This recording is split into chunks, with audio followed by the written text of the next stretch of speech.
안녕하세요. 회생변호사 박시영입니다. 이번 영상에서는 채무자가 직접 공개하는 회생 절차에서의 팁을 말씀드리겠습니다.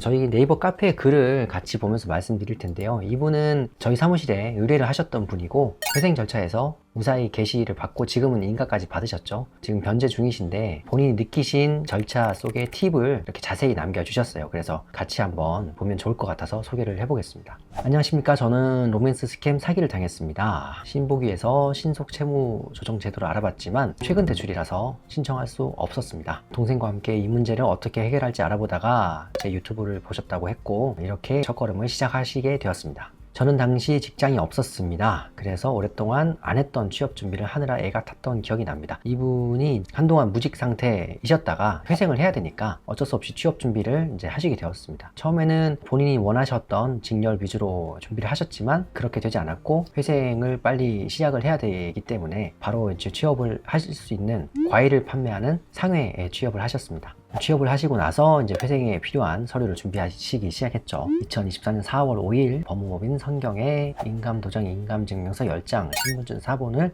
등기로 보냈다. 인감증명서는 이제 채무 확인서, 부채 확인서 발급에 필요하죠. 여느 사무실도 저희처럼 이제 인감도장과 인감증명서를 같이 받아서 여기다 날인을 하고 다시 인감을 돌려드리는 이런 식으로 이제 업무를 진행하고 있습니다. 이분께서 발견하신 팁은 이겁니다. 신분증 사본을 보내실 때 신분증은 스캐너로 스캔을 해서 보내주시는 게 좋습니다. 핸드폰으로 촬영해서 보내거나 신분증을 촬영한 사진을 보내면 부채 증명서를 낼 때 거부될 확률이 있습니다. 이건 사실인데요. 요즘은 스캔을 해서 주시면 너무 좋지만 이제 스캔을 하실 수 없는 상황에서는 사진을 찍어서 보내시는 분들이 많은데 부채 증명서를 발급받을 때는 위임 권한이 굉장히 뚜렷하게 나타나야 되거든요. 그런데 신분증을 그냥 촬영한 사진 같은 경우는 제3자가 쉽게 구할 수도 있잖아요. 그래서 채권사에서 혹은 부채증명서를 대리 발급해주는 곳에서 사양하는 경우가 있습니다. 그 다음에 이분은 경찰서에 고소를 진행했습니다. 이분이 아까 채무 발생 원인이 로맨스 스캠 사기라고 했죠. 이렇게 사기 피해를 당하신 분은 채무 발생 원인을 증명하기 위해서 일부러라도 경찰서에 고소를 해야 됩니다. 고소를 한다고 해서 이분이 그 피해금을 돌려받거나 피의자를 검거할 수 있다는 장담은 없습니다만 그래도 이제 고소를 함으로써 그 과정에서 이제 사건 사고 사실 확인원이라는 그 증명 서류를 발급받을 수 있기 때문에 회생 절차에서는 이게 굉장히 중요합니다. 경우에 따라서는 이 사기 피해 입증이 좀 애매한 경우가 있어요. 이럴 때 사건 사고 사실 확인원을 어떻게 받느냐 혹은 피해자 진술서를 어떻게 받느냐에 따라서 사건의 향방이 이제 굉장히 달라지는데 글 쓰신 분처럼 이렇게 이제 본인이 잘 대비를 하실 수 있다고 하면 혼자 가셔도 충분하고 혹은 카페에 이런 비슷한 후기를 참고하셔도 좋겠습니다. 왜냐하면 그렇지 않으면 결국 변호사의 도움을 받아야 하는데 안 그래도 비용 부담이 있으신 상태에서 쉬운 일은 아니기 때문에 그렇습니다. 그 다음에 4월 18일에 저희가 요청했던 다른 서류를 주셨고 4월 22일에 이력서와 진술서를 제출합니다. 진술서까지 작성하기가 좀 시간이 걸리죠. 이분은 관련해서 이런 팁을 남겨주셨네요. 진술서 잘 작성이 중요합니다. 네, 중요합니다. 옷에 묻은 솜털 하나 다 털어낸다고 생각하면서 구체적으로 작성해야 한다는 마음으로 썼습니다. 그래야 서류 작성을 해주시는 성경에서 힘드시겠지만 회생을 할 수 있도록 도와주실 수 있다고 생각했습니다.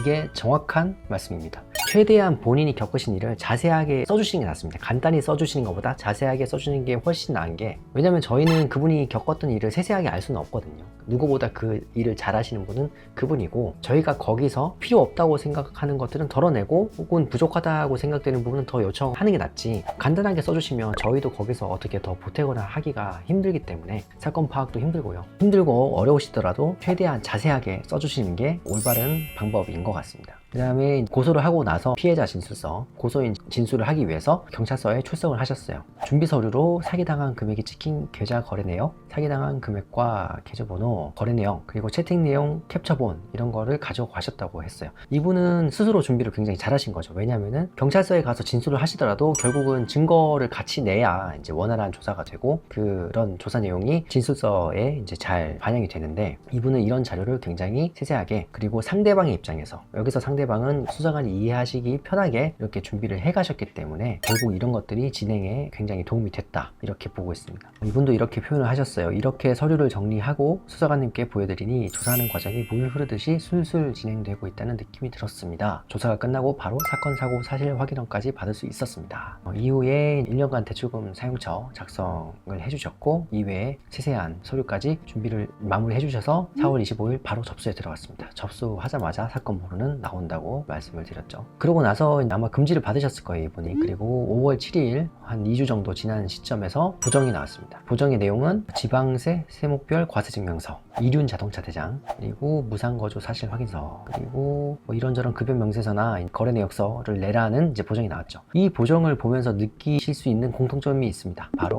형식적인 서류들이에요. 바로 발급받을 수 있고 심사자가 봤을 때 이러이러한 것들이 필요하겠다라고 이제 즉각적으로 느낀 그런 서류들이죠. 그러니까 1차 보정에는 이런 것들이 나온다고 보시면 되고, 이후에 이 서류를 내고 나서 2차 보정이 나올 수도 있고 안 나올 수도 있지만 2차 보정이 좀 더 세부적으로 나오겠죠. 나온다고 하면 아니나 다를까 이제 2차 보정이 세부적으로 나왔습니다. 주식 가상화폐 계좌 개설한 날부터 종료한 날까지 입출금 내역, 주식 잔고 증명서, 가상화폐 자산 현황, 그리고 사건 사고 접수 증명과 피해자 진술 조서를 요청을 했습니다. 법원에서. 이런 서류들을 보면 어때요? 느낌이 조사하는 사람이 이 사건의 실체를 더 자세하게 들여다보고 싶어 하는구나 라는 걸 느끼실 수 있겠죠. 이런 서류들을 내면서 대리인 사무실의 역할은 그냥 내는 게 아니라 이제 강조할 부분은 강조하고 의견을 붙일 부분은 의견을 붙여서 이렇게 보정서를 제출하게 됩니다. 또 이분께서는 이제 관련해서 이런 팁을 남겨주셨네요. 혹시라도 보정서류로 피해자 진술 조서를 제출해야 한다면 먼저 신청하시기 바랍니다. 신청하고 받는 데까지 열흘 정도 걸렸습니다 라고 합니다. 이렇게 수사기관에서 발급해주는 서류는 정보공개 포털 사이트를 통해서 보통 신청을 하는데 발급 기한이 거의 2주 가까이 걸린다고 보시면 됩니다. 이거 말고도 뭐 대표적으로 고소장 같은 서류가 해당합니다. 6월 10일에 보정공고 서류 제출이 완료됐습니다. 그리고 한 달여가 지나서 개미생 개시 결정 받으셨습니다. 보정 서류 제출 후에 걱정이 돼서 심적으로 힘들었던 기억이 납니다. 회생이 안 되면 어떻게 해야 할까? 그래도 성경을 믿었고 가족과 응원해주신 카페 회원분들, 도와주신 분들이 있었기에 믿고 마음을 비웠습니다. 김성원 사장님으로부터 회생 개시 결정됐다는 연락을 받고 마음이 한결 가벼워졌습니다. 회생을 하려면 무엇보다 본인의 의지가 가장 중요하다. 그리고 기다릴 줄도 알아야 한다는 걸 다시 느꼈습니다. 정말 저희도 드리고 싶은 말씀을 해주셨네요. 본인의 의지가 가장 중요하고 어느 정도는 시간이 필요하다는 점을 말씀을 드립니다. 이후에 이제 감사의 말씀도 이렇게 남겨주셨고, 참 이런 말씀은 볼 때마다 저에게 큰 힘이 됩니다. 이분은 이제 대전에서 진행을 하셨고 미혼인 상태에서 이제 급하게 취업을 하셨는데 월 평균 수입이 267만 원 정도셨어요. 여기서 최저 생계비를 뺀 나머지 133만 6천 원 정도를 36개월에 걸쳐서 변제하는 것으로 게시가 났고, 이 변제 계획안에 따르면 변제율은 원금의 70%가 조금 안 되는 정도이고 2천만 원의 원금 탕감이 예상이 됩니다. 이분은 회생 직전에 취업을 하셨기 때문에 저희가 조건부 인가가 나오지 않을까 이제 굉장히 걱정을 했는데, 당시에 직장 관련한 내용을 잘 준비를 해주셔가지고 다행히 조건부 인가 없이 그대로 게시를 받았던 그런 사례입니다. 오늘 이렇게 저희의 입장이 아닌 의뢰인분께서 직접 느끼신 회생 절차의 팁을 공유를 해봤습니다. 저희 네이버 카페에 오시면 이렇게 채무자분들께서 정보를 공유하고 계시거든요. 꼭 저희에게 의뢰를 하지 않으셔도 카페를 얼마든지 이용하실 수 있으니까 많이들 찾아주시기 바랍니다. 영상 봐주셔서 감사합니다.